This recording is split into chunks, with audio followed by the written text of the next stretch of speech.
I have another stream, just some random discussion topics. And today I want to talk a little bit about the Loki Disney Plus series and the MCU going forward. Um, we know that Marvel is going into part 4, and so today's stream is just going to be about discussing what might be happening in the future. So I thought I would, pop on the old Gran Turismo. I made a couple of adjustments to my Sakura car. I haven't edited these cars in like 3 years, so that's good. It's fun. It's fun to go back to some old artwork you did and like revisit how you could improve it a little bit. The only problem is there's a panel limit per surface, so you can only get so detailed if you want to get all of the little intricacies of the artwork. So anyhow, let's move forward. Loki, the TVA, and the MCU timeline. Now, I'm not the biggest expert on Marvel comic lore, but I do know some of the concepts, and having spoken to Abek, who is, my friend who you see on the Hunter x Hunter videos. We love watching Loki every week and discussing what we think is happening. And there are a couple of interesting possibilities that could arise. If you really think about what the series is doing right now, they're opening the multiverse, especially with the Doctor Strange movie coming out. We know that this is the beginning of the multiverse MCU. So what does that mean? If you're a betting person, you have to assume it means they're going to be introducing X-Men and Fantastic Four and make them MCU properties. Everyone wants it.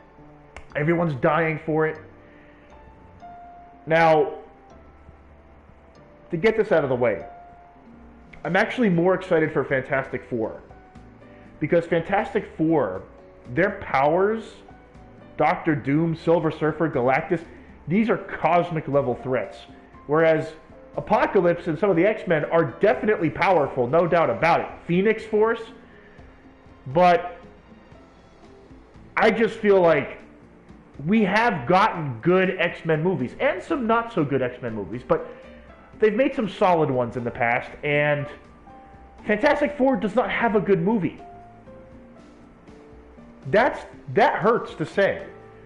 Doctor Doom and Galactus do not have proper cinematic treatment because all of the Fantastic movies have been trash. And it's like they can't write these characters, at least over at Fox. So with Kevin Feige and Marvel, you have to assume that they're going to take steps to make the Fantastic Four truly what they deserve to be. Excellent, well fleshed out characters that have an impact on their surrounding, on the narrative. Now, where does that tie into Loki? Loki is introducing the timeline thread, the multiverse possibility. And so, to me, that indicates that Loki is going to birth the multiverse. However, we see that the new Spider-Man movie and the new Doctor Strange movie are going to involve time travel, more than likely. And Kang the Conqueror, which people already know is coming, is probably the next baddie for the MCU. The overall baddie. We had Thanos. Loki was like a mini-boss, right? He was the precursor to Thanos. But Thanos was, for all purposes, the true baddie of the first MCU timeline. Now, with the multiverse, Kang the Conqueror has to be the link to open us up to characters like Doctor Doom, like Galactus, like Infinity and Eternity.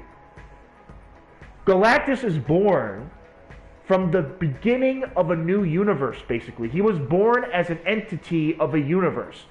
What a perfect time to make him, a possibility. Birth the new universe that has the Fantastic Four in it. And then Galactus is a part of that universe. You put 2 and 2 together, there it is. Not only does that make sense, it also connects them to Loki as a series and introducing the multiverse. So it all gets connected, and there's no bullshit like, oh, we're just going to make a new universe. No, there's a plot-driven reason why the universe would exist in that case. And then the Fantastic Four could exist, and all the other characters in that series. And the same, again, goes for X-Men. We could have a universe that births the X-Men. And then you tie them all together through the quantum realm. The quantum realm has to be the key here. And Kang the Conqueror has to know how to use it. Because he's avoided the TVA all this time. And the quantum realm is outside of this timeline. It goes beyond the TVA's perception of the timeline. Or at least it doesn't impact the timeline, to our understanding. So if Kang is truly in control of the quantum realm, and is monopolizing the current timeline, that's why he would not want other branches going out. Because he would essentially be the only time traveler allowed. That's, to me, why it makes sense that he created the TVA to protect his ability to freely travel through time and prevent anyone else from ruining his plans. Now, that's kind of where it gets interesting. If you birth a new timeline with Lady Loki or Enchantress, whoever that character is, Kang may have to get involved and be like, uh-oh, what are you idiots doing to my timeline? Then you get Galactus born and Kang can't stop him. You have a whole conflict set up with Kang, Doom, and Enchantress, or Lady Loki. And that is tied, apparently, to the story of Enchantress, who worked with Doom. And in fact, Doom has worked with a lot of time-traveling characters. So to me, that's how you get Doctor Doom involved. You tie Doom into the time travel, into the multiverse parallels. And one of the things I was hoping for goodness sakes, is if Loki and Doom work together. When they end up opening this timeline, I am so ready for a Loki-Doom alliance. Then you get Latveria, and you get Asgard, or at least part of Asgard, and Loki, and Doom and Latveria to work together. Let alone having Silver Surfer and Galactus in there. You know what I'm saying? Reed Richards, and the Beyonder. Now, the Beyonder is still, in my opinion, the Beyonder to me is the best choice for the ultimate bad guy for the MCU. The Beyonders and the Beyonder who ends up being malicious, in a sense. But to me, the Beyonder, and I've been saying this for many years, I feel like the Beyonder of all the Marvel cosmic entities would make the most sense for his abilities to tie together parallel multiverses and for him to be a threat to all of the Marvel characters, not just the Avengers. Beyonder to me makes the most sense. I think the name is really catchy. Imagine Avengers Beyonder Saga or a Beyonder Wars. I'm in. I'm in line first night. I'm opening night right there. Beyonder has so much weight and impact to the story. I know there are even more powerful characters, but Beyonder is still a multiversal threat. He transcends time and space. So, to me, Beyonder is a logical, very smart choice for the MCU. Ultimately, after we have opened up all of the timelines, Apocalypse, Galactus, possibly Eternity even gets involved. shoot, we have the Celestials and the Eternals coming out, and the Eternals could actually be from one of these new multiverses that's birthed from Loki. And if that's true, then it could be the universe that has the X-Men or the Fantastic Four. But either way, even if it's not true, what we have to understand is that we're getting to that point where we now have to have villains that transcend space and time and affect all of the hero groups. Beyonder, to me, is the perfect outcome for that. So, if they don't do Beyonder, who else could they do? Well, Kang could be a long-term villain for the next batch of movies. He could be going through the quantum realm, going through these new multiverses. We already know that there were a bunch of Lokis created. So we know that Kang has also had almost infinite versions of himself created. Or he could have 17 million versions. And Doctor Strange saw all of the futures where Kang ruled over everything. Now, Strange couldn't tell them about Kang because that would disrupt the timeline. But he could say that there was only one outcome where we were victorious. And that's the timeline where Thanos jumps forward in time to try and reclaim his gauntlet. Otherwise, Kang would ultimately succeed and enslave everybody. I feel like there is absolutely a chance that that happens. Now, other cosmic entities, and I still think we're finally going to get there. And people have been saying, oh, it's never going to happen. Mephisto, and this whole thing about, the demon realm, hell, like, we need this. And the allusion to fire in the first episode of Loki, I'm like, can you tease us any further than this? Apparently they said it wasn't Mephisto in the church. I'm like, who cares? They could say that about the church painting, but it could still be an allusion to what's coming in one of the movies. Is Kang working with Mephisto? We have to understand, taking comments at face value is very dangerous when there are multi-million-dollar media corporations behind it.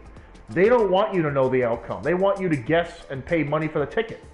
They don't want you to know all the answers day one. So these little tricks that they're doing, I mean, it could all be a ploy. It could all be a ruse, right? We don't know.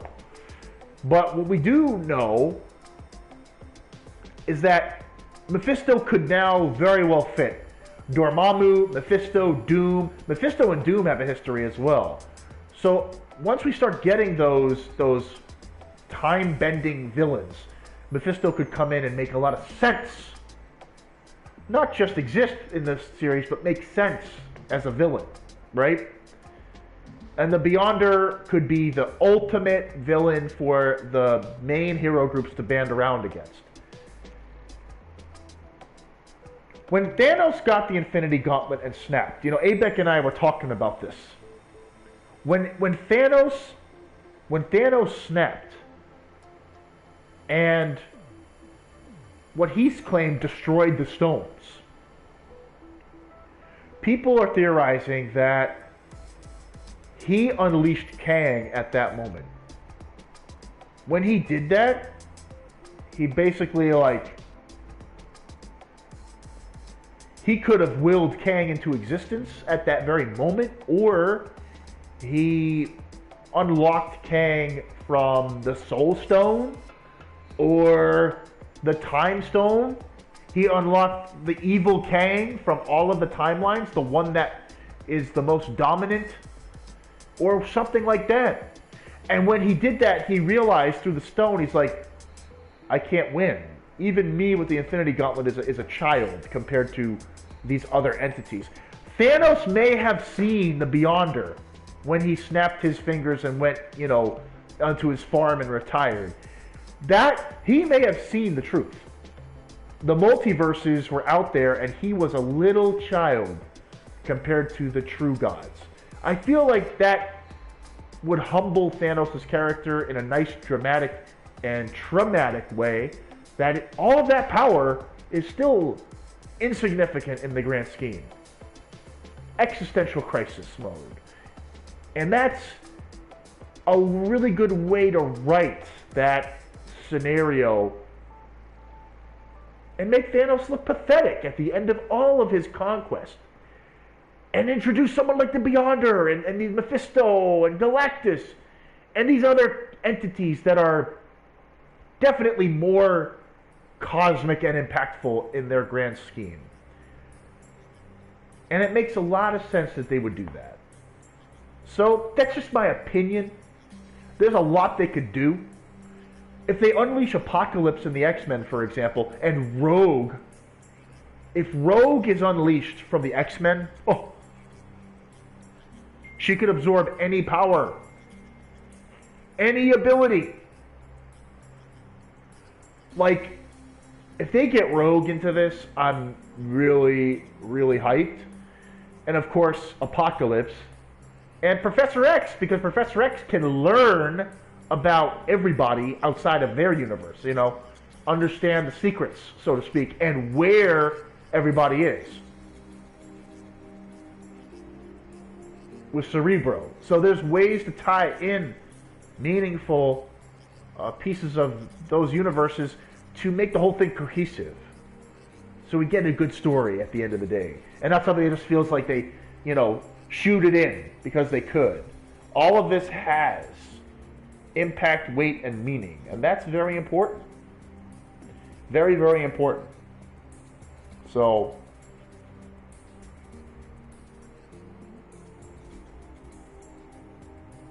I'm very excited about where this story is going to go. Very, very excited. And I'm just turning off my alerts here. Hey, welcome to the stream. I see 2 people have joined. So I have comments open as well if you'd like to discuss the Loki series and the MCU. While I just, you know, have cars drive through, and I've kind of laid the groundwork already for what I've discussed. Loki and some of the ideas. You know, if you're seeing this video post live stream, then feel free to leave a comment and discuss what you would like to see from the MCU going forward. It's just, we don't know. But we also have to think about what they're trying to do as the MCU going forward. It makes sense that it's going to be the multiverse, and with Doctor Strange, I mean, Doctor Strange is going to be a fantastic movie. I have no doubt it's going to be amazing. Doctor Strange, I feel like what's going to happen is Spider-Man's going to get trapped in the quantum realm, can't get home. Doctor Strange has to get him, and in doing so, he's going to meet Kang the Conqueror, and that's going to really unleash Kang to the MCU. And Loki's going to, like, open that door. But then Strange is going to truly connect and have to face Kang. And that, to me, is a very interesting concept. So it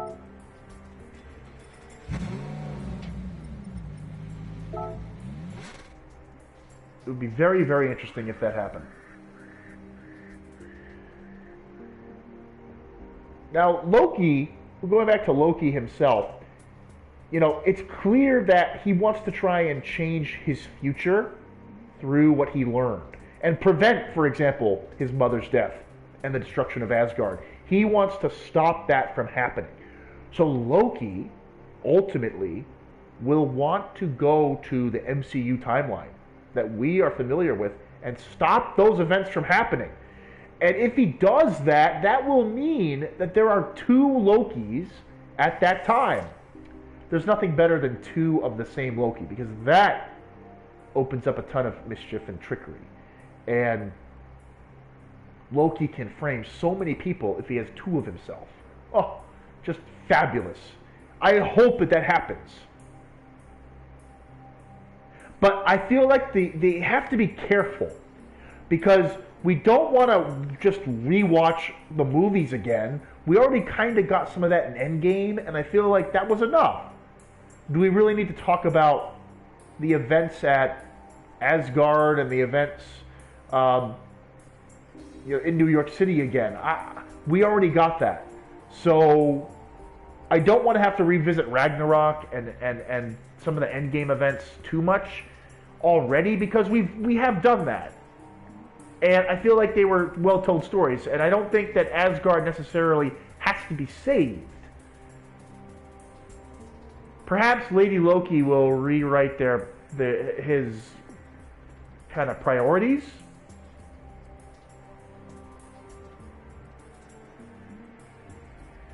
And that's something that could happen. He could rewrite the priorities, and that would be very interesting if he did, because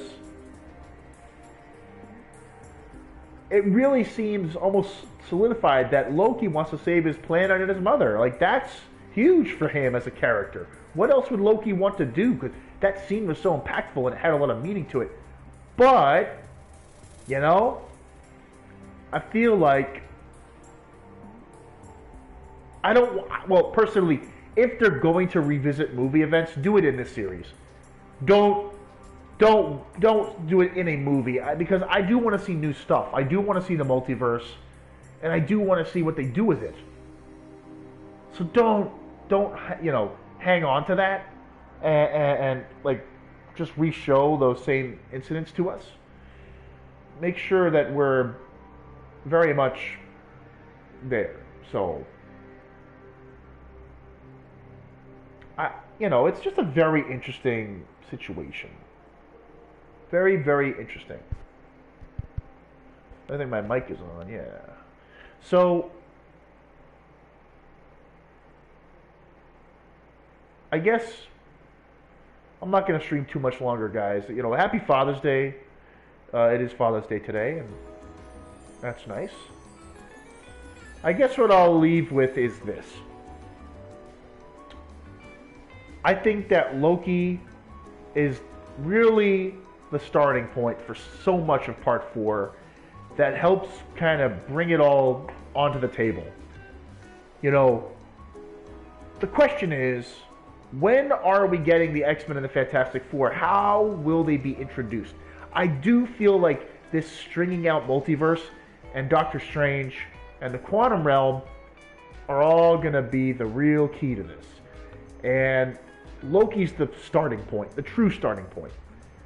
Doctor Strange will uncover Kang and his abilities in time travel history and really set the stage for him being a super baddie. But right now, we're just opening the door to the multiverse concept to go into the movies. I'm also curious if we'll get Eternity and Infinity and those characters, Nightmare and Mephisto. These are all characters that I want to come to life for sure.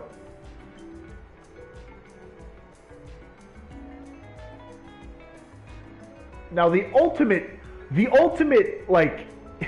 Easter egg would be if they somehow got the license to Ryan Reynolds and his Deadpool. If they get Ryan Reynolds to sign a deal for a one-time appearance in one of the movies as Deadpool, as they're opening a rift to the X-Men's universe, and out comes freaking Deadpool as Ryan Reynolds. Ryan Reynolds is Deadpool. And I'm sorry. And then you have the whole Lady Death storyline. Come on, that to me is fantastic. It's just like a. And Doctor Strange is going to be important to all this. He's going to help kind of make the multiverse click and connect to what we're used to, and introduce us to characters through that reality-bending space and time and everything. So I'm very hopeful. The MCU is going to have a bright future, guys. And people are like, oh, there's nothing to look forward to in this next part. Get out of here. Are you kidding me? The people who say that don't know the comics. And I don't. I'm just reading up on these characters on freaking Wikipedia. It doesn't take much to understand what they can do with this. I mean, hell. Look at how the casual audience ate Thanos up. They love Thanos. Josh Brolin, and everybody loves the way they introduce these characters. So there's no doubt that Kang the Conqueror, Mephisto, Infinity, Doom. Doom is the one I am the most concerned about. Like, Doom has to hit hard. Doom has to be incredibly cast and incredibly portrayed. The character has so much intrigue. Just so much intrigue about Doom. They can't screw him up. Doom took on Galactus. I mean, like, this guy had magic that was so capable and armor that was so strong that he took on Galactus. And he's, like, taking his full power to the face. It's like, I'm sorry, but, like, I want to see this on the big screen. I want to see these conflicts happen. I want to see the multiverse at stake. I can't wait. And I hope that they really deliver. And if anyone's going to do it, it's these guys. They've proven it. They handled Endgame and Infinity War very well. And those were, they had a lot riding on those movies. So they did a great job sealing the deal. And now they just have to do another saga and build up to the multiverse this time. And they'll do it. Please don't screw up Doom. The Fantastic Four have to deliver big time. I hope they do.